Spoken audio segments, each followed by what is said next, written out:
This video is made possible through patron support. Thank you. For these budget deck tech episodes, I follow a few rules. I'm building these decks for under $30 using Scryfall pricing. This cost excludes the Oathbreaker itself if it costs over $5, and this cost excludes basic lands. I assume you already own those.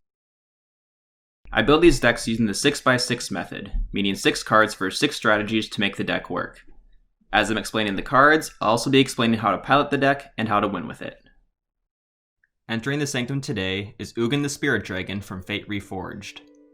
Ugin is Nicol Bolas' twin brother, born from the same egg of the Dragon ages before Dominaria held a human population.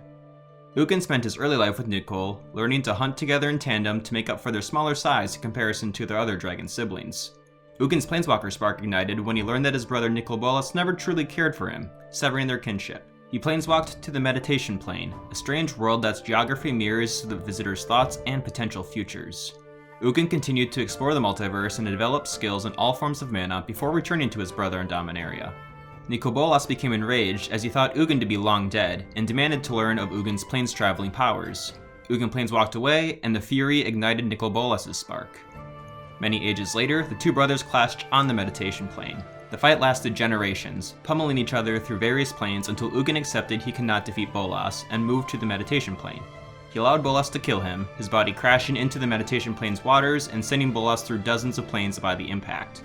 Ugin's spirit eventually awakened, his body reformed by the Meditation Plane, his duty in Afterlife to prevent the multiverse from entities like his twin brother. Ugin the Spirit Dragon is the highest CMC planeswalker at 8 and starts at 7 loyalty. His CMC is all colorless mana, so this deck has the unique function that all cards are colorless. His +2 ability has been eroded to deal 3 damage to any target, so a lightning bolt on a stick. His -X exiles each permanent with converted mana cost X or less as long as it's at least 1 color, meaning everything we play will be safe and our opponent's boards will be wiped clean barring artifacts, Eldrazi, or mirror matches. His ultimate -10 gains us 7 life, draws 7 cards, then puts up to 7 permanent cards from our hand onto the battlefield. The signature spell paired with him is All is Dust, which effectively mimics his -X ability. This spell is chosen so when we play our Oathbreaker, Ugin can sweep the board, then while his loyalty recharges, we can keep the threat to sweep again if opponents try to rebuild their boards. Building a colorless deck on budget is a little tricky, as it means most of the powerful Eldrazi are unavailable, so this deck will be focusing on utilizing powerful Juggernauts to plow through opponents and flood the board with creatures while wiping opponents' boards.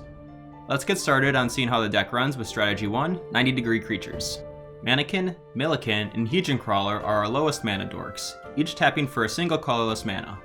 Milliken has the added effect of milling ourselves 1, but for this deck that part is mostly ignorable.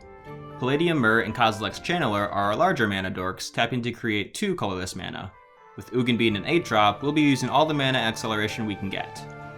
Warden of Geometries is our last mana dork, who has the added ability of Vigilance, giving it the power to attack first and then tap for mana in the second main phase. All this mana is going to come in handy with our powerhouses of the deck. Let's check them out in Strategy 2, Unstoppable.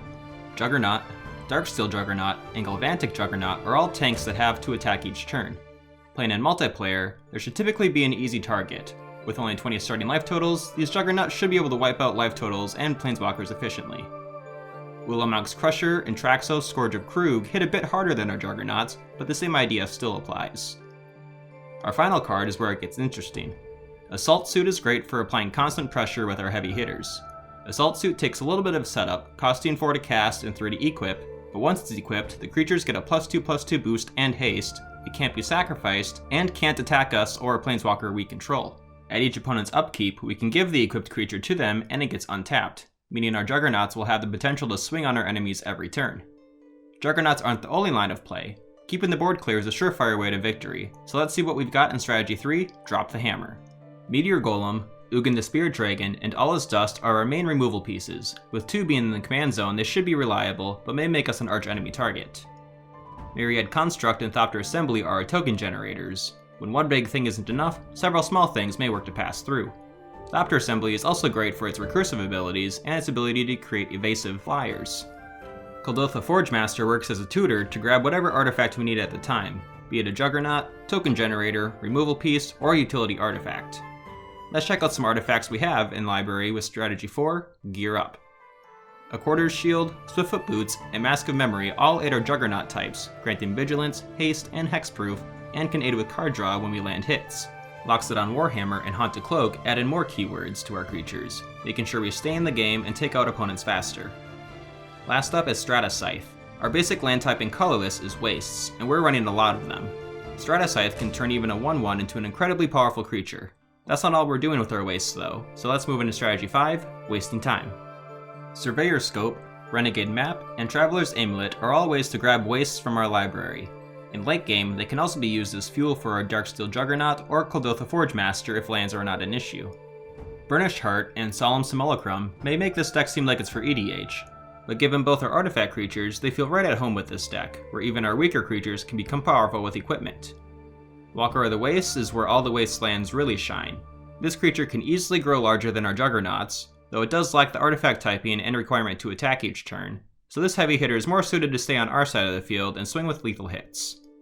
We're nearing the end of the list, but there's still a few holes to fill, so let's check out our final cards in Strategy 6, Adapt and Adjust. Guardian Idol, Mind Stone, and Endless Atlas help to smooth out our mana base and keep cards in hand. Guardian Idol can also become a creature for the turn if we are in need of an attacker or blocker.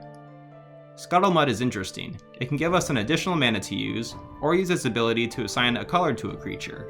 If an opponent has a colorless creature, we can use Scuttlemud to make it susceptible to our Oathbreaker and signature spell. Forsaken Monument is a force that is a good find with our Forgemaster. It strengthens all of our creatures, doubles our mana output, and gains its life whenever we cast a spell. Warping Whale is our final card of the deck, and our only instant. Given the amount of permanents we're running, this card can come up as a surprise to opponents, with the potential of countering signature spells, exiling a creature, or making us a creature to give a bit of mana ramp. That's all the cards, so let's go check out the final price. Ugin the Spirit Dragon is a near $20 card, so it isn't counted in this deck's budget.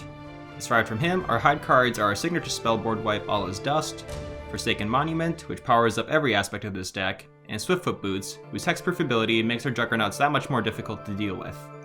All in all, excluding our Oathbreaker, this deck comes out to $29.98. That's all for this episode. Let me know in the comments what you think of the deck. If we were to move up on budget, what cards would you include? Some Eldrazi Titans, perhaps? If you're not quite ready to planeswalk away, check out my Discord server where we talk and play Oathbreaker, links in the description, and check out my Patreon to get full access and other awesome benefits. Thanks for watching, and I'll see you next time.